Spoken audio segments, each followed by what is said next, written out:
Assalamualaikum warahmatullahi wabarakatuh. Kita lanjutkan pembahasan kita di dalam elektrostatika dengan bagian ketiga, yaitu kita akan membicarakan tentang energi potensial dan potensial listrik.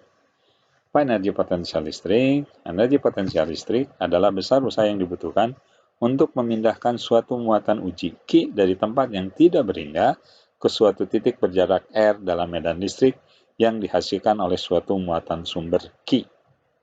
Ya. Nah, formulasinya energi potensial listrik sama dengan K kali Q besar kali Q kecil per R. Ya. So, kalau kita ingat, ya, ini energi potensial listrik ini bisa kita tuliskan juga dari F dikalikan dengan R. Ya. Nah, energi potensial listrik besaran skalar, satuannya joule, ya, atau kalau disingkat J huruf besar. Sekarang potensial listrik. Potensial listrik V di suatu titik adalah besar energi potensial persatuan muatan uji pada titik tersebut. Jadi, V itu adalah energi potensial listrik dibagi dengan Q, sehingga lambangnya jadi K kali Q per R. Potensial listrik V merupakan besaran skalar, satuannya joule per coulomb, atau J per C, atau kalau ditulis secara lengkap itu adalah volt atau V besar.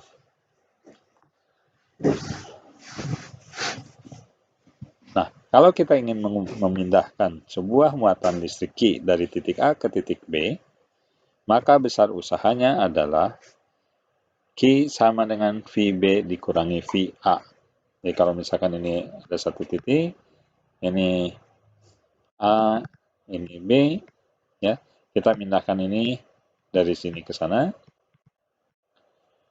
Ini potensialnya adalah A, ini potensialnya B, maka besar usahanya adalah Q, besar muatan yang dipindahkan, dikalikan dengan beda potensial antara titik B dan titik A. Ya. Nah, ini kan dalam perhitungan energi potensial listrik dan potensial listrik, tanda muatan listrik disertakan dalam perhitungan. Kita lihat contoh soalnya sekarang. Nah, contoh soal nomor 6. Titik P terletak jarak 15 cm dari muatan listrik 3 mikrocoulomb dan 20 cm dari muatan listrik minus 5 mikrocoulomb. Tentukan potensial listrik di titik P yang dihasilkan oleh muatan pertama, B oleh muatan kedua, dan C oleh kedua muatan. Ya. Jadi kalau misalkan kita ini misalkan gitu, ini titik P, ini Q1, ya, ini R1, kemudian yang di sini misalkan ini Q2, ini jaraknya adalah R2, ya. Maka hitunglah potensial di titik P, ya. Nah, potensial di titik P itu adalah potensial oleh muatan ke1, V1, V1 kali K kali Q1 per R1, hasilnya sekian. Kemudian oleh yang kedua, V2 kali K kali Q2 per R2, hasilnya minus karena Q2-nya minus. Dan total oleh kedua muatan itu merupakan penjumlahan dari kedua potensial itu. Tanda minusnya disertakan. Maka hasilnya adalah potensial listrik di titik P oleh kedua muatan adalah minus 45 kali 10 pangkat 3 volt.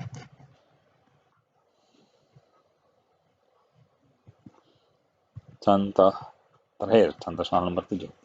3 buah muatan listrik masing-masing 2,5 mikrokulom, minus 2,5 mikrokulom, dan minus 2,5 mikrokulom berturut-turut diletakkan pada titik-titik sudut sebuah segitiga ABC siku-siku di A. Jarak AB 4 cm dan jarak AC 3 cm. Titik D berada pada garis AB tepat di tengah-tengahnya. Tentukan usaha yang diperlukan untuk memindahkan muatan listrik dari titik C ke titik D.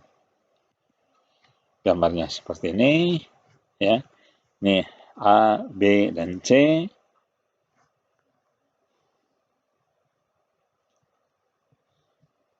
Ya. Sini juga ada muatan. Muatannya minus.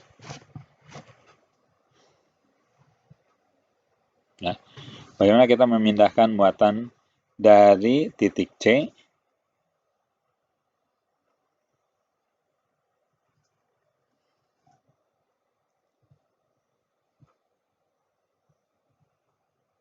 ya. Bagaimana kita memindahkan muatan dari C ini ke titik D ke sini? Ditanyakan berapakah usahanya. So, ya, jarak AC itu sudah diketahui. Jarak AJ, karena ini tengah-tengah, dari Pitagoras diperoleh. Jarak AB itu 4 cm, tengah-tengahnya jadi 2 cm. Potensial listrik di titik C adalah ini oleh A dan oleh B. Ya. Dihitung seperti itu hasilnya. Ya. Nah, oleh A dan oleh B, ini oleh B-nya, QB-nya negatif dimasukkan, hasilnya 3 kali 10 pangkat 5 volt. Sedangkan potensial di titik D, ya, yang berbeda, kalau tadi ini AC dan BC, maka sekarang oleh A itu adalah RAD. Oleh B itu RBD jaraknya. Hasilnya seperti ini, maka hasilnya itu 0. Ya. Nah, dengan demikian usaha yang diperlukan untuk memindahkan muatan Q dari titik C ke titik D adalah besar muatan yang dipindahkannya adalah muatan C. Muatan C itu adalah minus 2,5 mikrokulom. Ya. Minus 2,5 kali 10 pangkat minus 6 kulom dikalikan VD, VD-nya 0 dan VC-nya minus 3 kali 10 pangkat 5 volt. Ya. Maka hasilnya 0,75 Joule. Ya. Perhatikan tanda positif dan negatifnya. Ini harus digunakan. Ya. Demikianlah pembahasan elektrostatika kali ini. Mudah-mudahan bermanfaat bagi kalian. Sekian, Assalamualaikum warahmatullahi wabarakatuh.